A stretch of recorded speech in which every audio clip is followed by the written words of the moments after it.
महाराष्ट्रामध्ये दोन पोटनिवडणुका पार पडत आहेत, राहुरी आणि बारामती. महत्वाचं आहे की शरद पवारांचं मतदान ह्या वेळेला होणार नाही, प्रकृती अस्वस्थ त्यामुळं.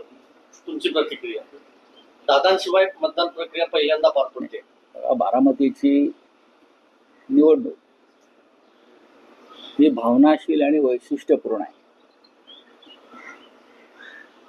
एकतर अजितदादांच्या पत्नी सुनेत्राताई पवार या महायुतीकडनं उमेदवार आहेत. निवडणूक बिनविरोध व्हावी यासाठी सगळ्यांनी प्रयत्न केले, पण दुर्दैवाने निवडणूक बिनविरोध झाली नाही. जरी प्रमुख पक्ष निवडणुकीत नसले, म्हणजे राष्ट्रवादी काँग्रेस, शरद पवार किंवा काँग्रेस पक्ष, आम्ही, तरी काही लोकांचे अर्ज त्या निवडणुकीत कायम असल्यामुळे ही निवडणूक होते. स्वतः आमच्या सगळ्यांच्या वतीनं महाविकास आघाडीच्या नेत्या म्हणून सुप्रियाताई पवार शेवटच्या सांगता सभेला उपस्थित होत्या. त्याने आव्हान केलेलं आहे. स्वतः शरद पवार साहेबांनी सुद्धा समाज माध्यमांद्वारे मतदारांना बारामतीचं आवाहन केलेलं आहे.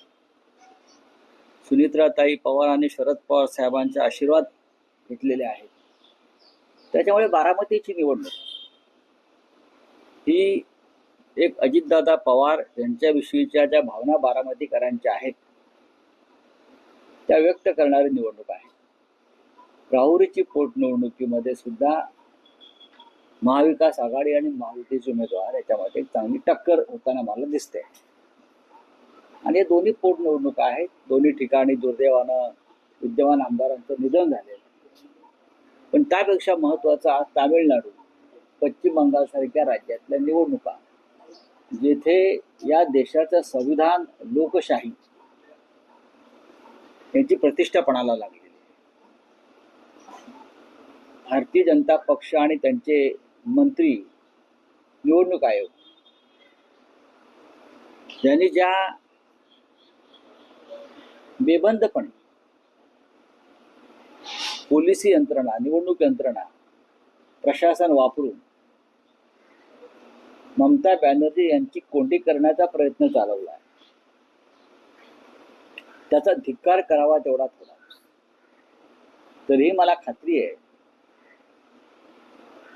ममता बॅनर्जी या चांगल्या बहुमतानं पश्चिम बंगालमध्ये पुन्हा सत्तेवर येतील. पश्चिम बंगाल और तमिलनाडु बोलिए। पश्चिम बंगाल और तमिलनाडु में आज चुनाव है। देखिए, ये दोनों चुनाव आज हो रहा है, ये बहुत ही देश के लोकतंत्र के लिए, संविधान के लिए, जनता के जो अधिकार है वो अधिकार की रक्षा के लिए बहुत महत्वपूर्ण है. जिस तरह से भारतीय जनता पार्टी और उनकी केंद्र की सरकार ने पश्चिम बंगाल में एक तरह की गुंडागर्दी में बोलूंगा, वो भी गवर्नमेंट सिस्टम को हाथ में लेकर, चाहे अर्ध पुलिस दल हो, चाहे पुलिस हो, चाहे पैरामिलिट्री फोर्स हो, हजारों कंपनियां को, हजारों जवानों को पश्चिम बंगाल में उतरा है. मुझे तो लगता है कि पश्चिम बंगाल में वोटर्स कम और पुलिस ज्यादा हो गए. क्या क्या नहीं किया आपने. चुनाव आयोग, लगभग पूरा चुनाव आयोग भारतीय जनता पार्टी में शामिल कर लिया है. चुनाव आयोग के दफ्तर पर बीजेपी का झंडा मुझे दिख रहा है. सब जगह पर ममता दीदी की हर कोशिश की गई कि ममता दीदी ये चुनाव न लड़े, हार जाए, हम उनको हराएंगे. लेकिन ये मुमकिन नहीं है. पश्चिम बंगाल की जनता ममता दीदी के साथ है, तृणमूल कांग्रेस के साथ है.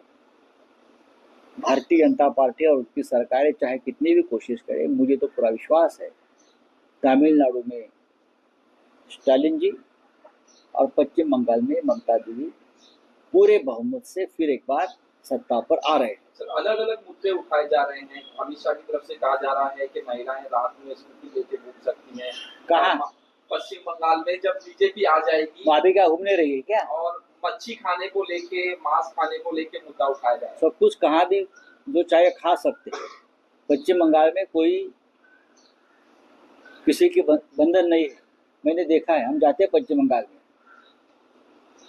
अमित शाह चुनाव आते हैं तो जाते हैं, लेकिन पूरा देश कलकत्ता में जाता है, पश्चिम बंगाल में जाता आता रहता है, मुंबई के लोग जाते हैं, लोग बहुत खुश है वहाँ।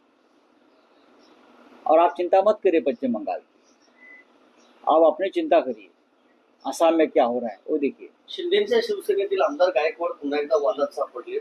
कॉम्रेड पानसरे यांचं पुस्तक होतं शिवाजी कोण होता, त्याचा प्रकाशक आहे प्रशांत आंबी कोल्हापूरचा, त्याला थेट धमकी दिली आहे गायकवाडांनी आणि गायकवाड ठाम आहे पुस्तकाच्या नावावर आक्षेप आहे म्हणून। माझ्याकडे त्याविषयी माहिती नाही आहे, हे त्यांचे विषय आहेत, लॉ अँड ऑर्डरचे ते बघतील।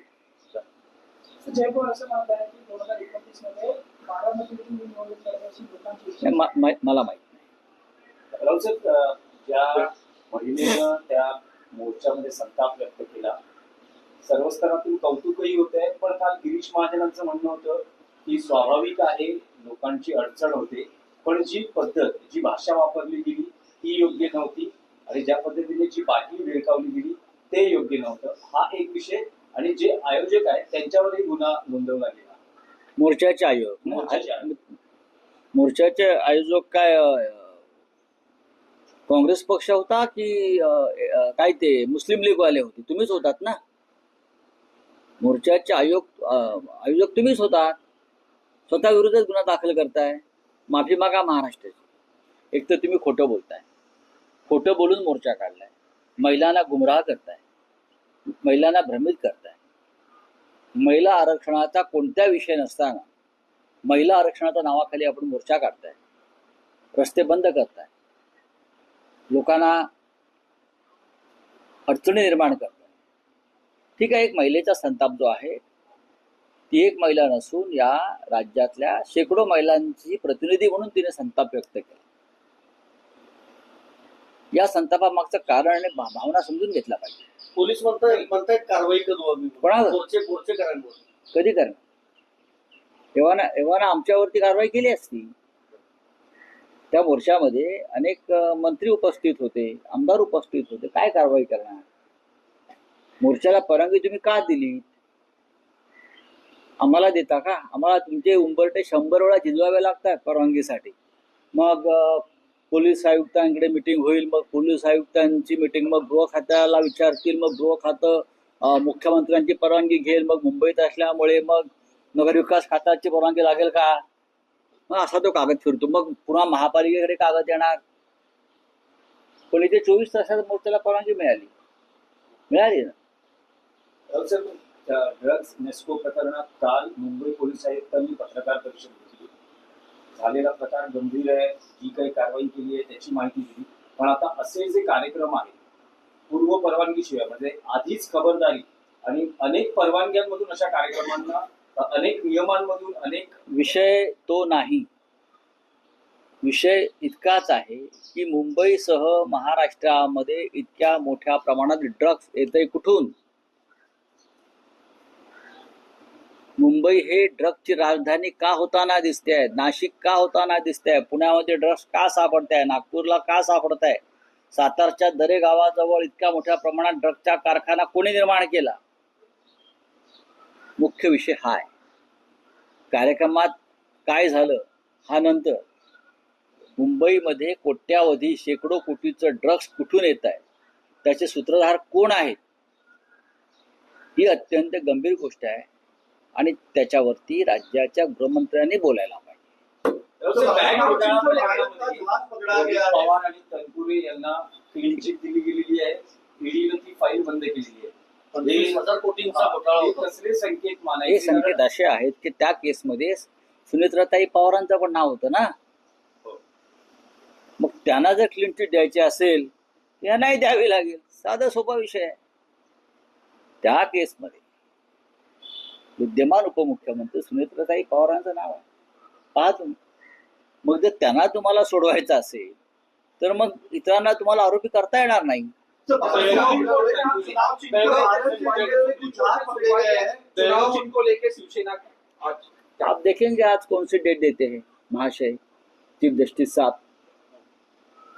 क्या वो बागेश्वर धाम से आदेश आता है